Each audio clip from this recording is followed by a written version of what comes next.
Graça e paz, meus amados irmãos, é com grande alegria que estamos aqui nesse grande momento de oração. E eu gostaria de hoje pensar com você sobre Marcos capítulo 6, versículo de número 45, que diz assim: Logo a seguir, compeliu Jesus os seus discípulos a embarcar e passar adiante para o outro lado, a Betsaida, enquanto ele despedia a multidão, e tendo despedido, subiu ao monte para orar. Ao cair da tarde, estava o barco no meio do mar, e ele sozinho em terra. E vendo-os em dificuldade a remar, porque o vento lhes era contrário, por volta da 4ª vigília da noite, veio ter com eles, andando por sobre o mar, e queria tomar-lhe a dianteira. Eles, porém, vendo-o andar sobre o mar, pensaram tratar-se de um fantasma, e gritaram, pois todos ficaram aterrados à vista dele. Mas logo lhes falou e disse: Tende bom ânimo, sou eu, não temais. E subiu para o barco para estar com eles, e o vento cessou. Ficaram entre si atônitos, porque não haviam compreendido o milagre dos pães. Antes, o seu coração estava endurecido. Meus amados, observe que texto maravilhoso. Esse texto nos traz lições gigantescas para apaziguar os tumultos da nossa alma e também do nosso coração. Observe que Jesus é aquele que vê. A sua onisciência é algo inenarrável. A Escritura diz que Jesus despede os discípulos e sobe ao monte para orar.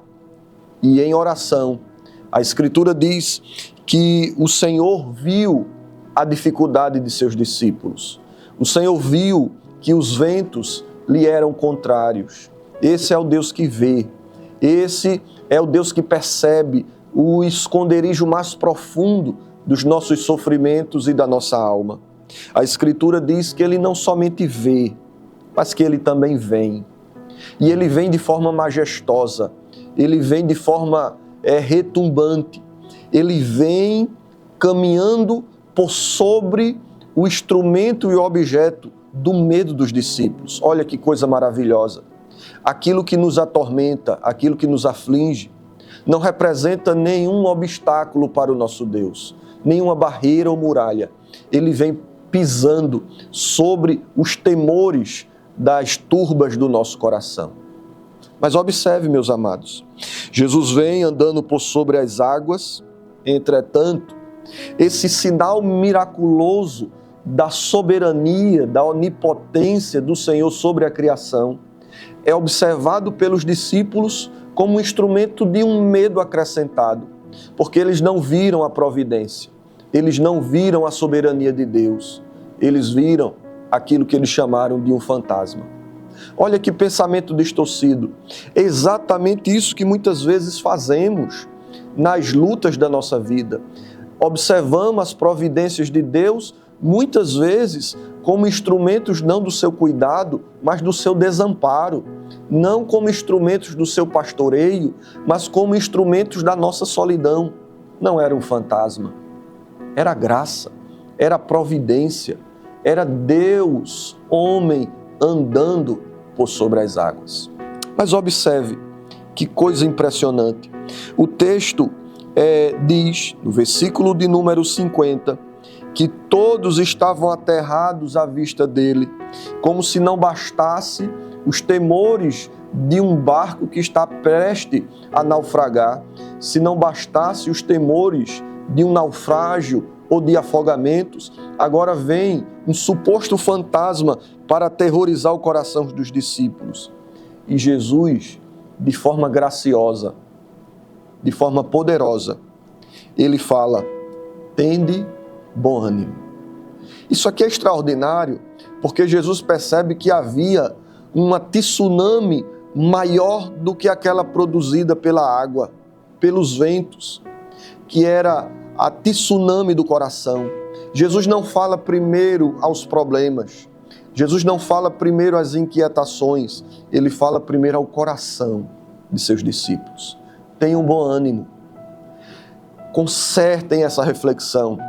Fuja dessa distorção cognitiva. Corram desse pensamento distorcido. Não é um fantasma, sou eu. Essa é a providência do Senhor. E o quão é maravilhoso, meus amados, perceber isso. No versículo de número 51, a Bíblia diz: e subiu para o barco para estar com eles. Olha que coisa bela. Jesus, ele não foi até aquele local, ele não utilizou daquele sofrimento como palco de uma exibição religiosa, como palco de um narcisismo pessoal. Não, ele não foi ali para fazer uma manifestação miraculosa. Ele foi ali para estar com seus discípulos que estavam em grande tormento e sofrimento. Jesus, a Escritura diz que subiu para estar com eles. E olha que coisa bela, o texto prossegue dizendo: e o vento cessou. Isso é belo, porque muitas vezes o que precisamos para que o vento e os tumultos do nosso coração cessem, nem sempre é um fármaco, nem sempre é uma viagem, nem sempre é uma realização profissional, mas a presença do Senhor no barco de nossos corações. E a Bíblia diz que quando Jesus sobe, o vento cessa, e eles perceberam isso, e perceberam de tal forma que eles ficaram atônitos, eles ficaram surpreendidos de tamanha graça, de tamanho poder sobre a natureza.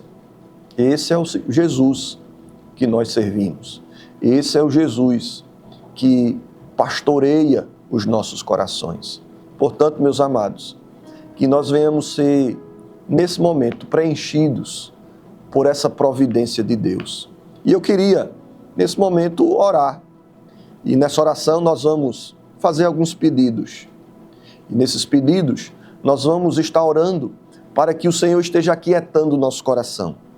Esse coração, muitas vezes, que está como esses discípulos, no meio do mar, agitado pelas torrentes, às vezes do desemprego, outras vezes pela doença, pelos corredores da quimioterapia, da radioterapia, pelas ansiedades do resultado da biópsia, pela crise no matrimônio. Eu queria orar, em primeiro lugar, para que Deus esteja apaziguando o nosso coração.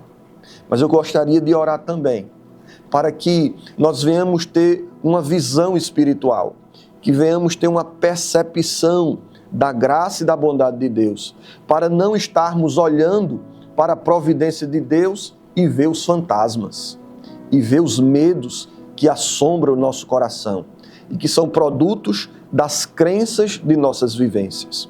Vamos orar por isso também, até que venhamos orar para que o Senhor entre no barco das nossas vidas, e só assim Ele aquietará no nosso coração. Então nós vamos orar nesse instante, pedindo a graça do Senhor Jesus sobre nós, porque sem Ele nada podemos fazer. Bondoso Deus, em nome de Jesus, eu quero te agradecer, meu Pai, porque Tu és o mesmo ontem, hoje e eternamente. Louvado e exaltado seja o Teu nome. Senhor, socorre as aflições da nossa alma.